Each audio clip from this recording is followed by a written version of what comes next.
Dans la capitale malienne, le délestage pénalise plusieurs secteurs, l'éducation notamment.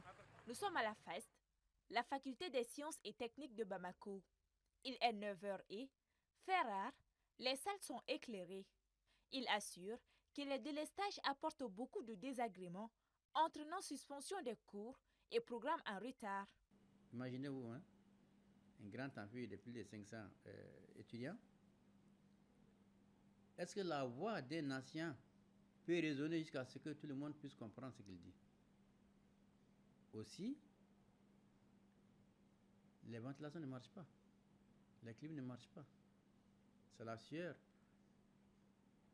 Même si l'ancien se force à crier, pour écrire, il faut que l'étudiant voit au moins les lignes de ses feuilles.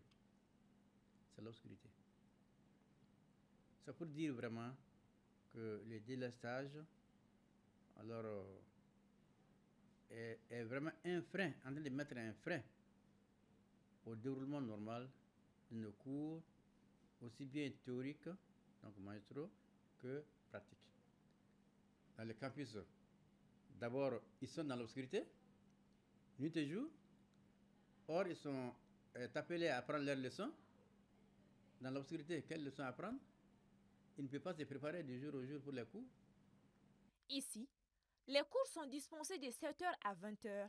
Lorsque la nuit tombe et que débutent les coupures, il n'y a pas ce qu'on pourrait appeler de véritables plombées. Le groupe électrogène ne dure pas plus d'une heure. La faculté ne dispose pas de panneaux solaires non plus. Nous avons un groupe électrogène dans la cour, mais ce groupe électrogène, c'est 72-75 litres à l'heure. 72 à 75 litres à l'heure. Où allons-nous trouver de l'argent pour acheter ce carburant?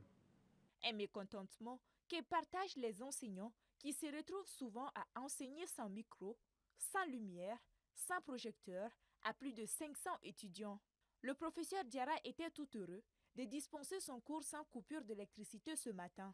Il regrette tout de même cette situation, puisque lorsqu'intervient la coupure, il est souvent obligé de suspendre ses cours. Il y a beaucoup de conséquences. Par exemple, dans la salle dans laquelle on est, très généralement, il faut projeter. Parce que si j'écris au tableau, les élèves qui sont derrière n'arrivent pas à voir. Voilà. Et donc, on doit faire une projection. Si ça coïncide avec une coupure, donc difficilement on peut faire la projection. Voilà. Et aussi, il y a les micros qui dépendent aussi de l'énergie. Voilà. S'il n'y a pas d'électricité, ça veut dire que ma voix ne va pas porter. Je suis obligé de crier et je sais que si tu dois faire ça pendant beaucoup de temps, ça va, à la longue, ça peut vraiment avoir des conséquences désagréables. Certains enseignants disposent de quelques techniques pour pouvoir poursuivre les cours malgré le délestage. Maintenant, nous sommes obligés d'utiliser les téléphones, les lumières pour travailler. Ça, c'est déjà la première difficulté au laboratoire. Et dans les salles de classe, c'est pareil. Nous avons des cours jusqu'à 20h et des fois 21h. Donc déjà, à la saison où nous sommes maintenant, depuis vers les 18h déjà, il fait sombre. Donc à partir de 18h, les enfants, je parle des étudiants, et nous-mêmes les enseignants, c'est les lumières de nos téléphones que nous allumons pour regarder les tableaux et pour que les enfants puissent recopier ce que nous faisons. Et même si l'EDM pouvait nous faire un programme, qu'on sache à tel moment ou à tel moment, il y a l'électricité chez nous. Même s'il faut qu'on se déplace les dimanches pour venir apprendre aux enfants, c'est pourquoi nous sommes payés, ça allait nous faire plaisir.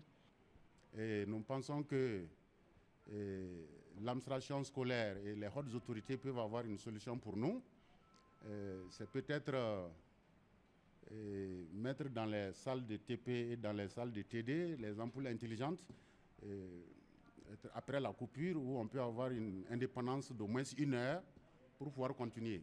Sinon, la solution, c'est peut-être trouver des lignes directes au niveau de l'EDM, des lignes directes sur les différentes facultés, en particulier la faculté des sciences et techniques. Face à cette situation, d'autres par contre se voient arrêter les cours. C'est le cas de ce professeur de la faculté de droit public qui a connu une coupure dans la matinée de ce mercredi, alors qu'il dispensait ses cours, l'obligeant à y mettre fin. Et ceci n'est pas une première. Je vous dis souvent, ce n'est même pas la question de suspension. Quand tu viens, tu trouves qu'il n'y a pas de courant, tu es obligé d'attendre. Ou tu rentres tout simplement.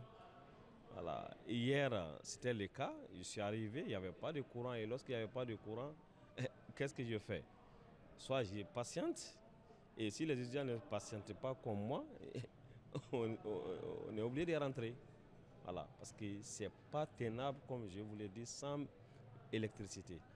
Les étudiants sont ceux qui sont les plus affectés. Beaucoup d'entre eux se plaignent.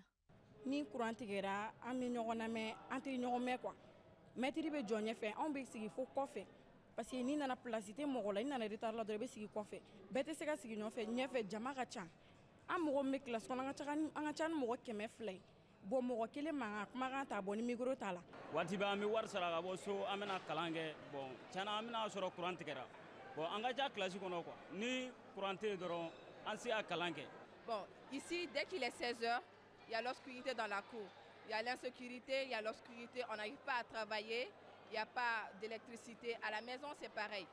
On n'arrive pas à faire nos exercices, on n'arrive pas à apprendre, on n'arrive pas à dormir. Et quand on n'arrive pas à dormir, c'est difficile de réfléchir en classe et de venir dire au maître qu'on n'a pas pu faire les exercices. Courant bɛ ka tigɛ fan bɛɛ se tɛ anw ye mais an kɔni bɛ welewelekan di dɔrɔn u ka fɛɛrɛ kɛ u k'u hakili to an na courant tigɛ ko in na pour que an ka ko bɛ se ka améliorer cogoya min na. Sinon n'a fɔra ka bac sɔrɔ ka na k'an bɛna kalan fana ka continuité pour que an bɛ se ka licence sɔrɔ ka baara ɲɛnama sɔrɔ n'a fɔra o fana tɛ ka se ka ɲɛnabɔ kuma dɔ ka gɛlɛn.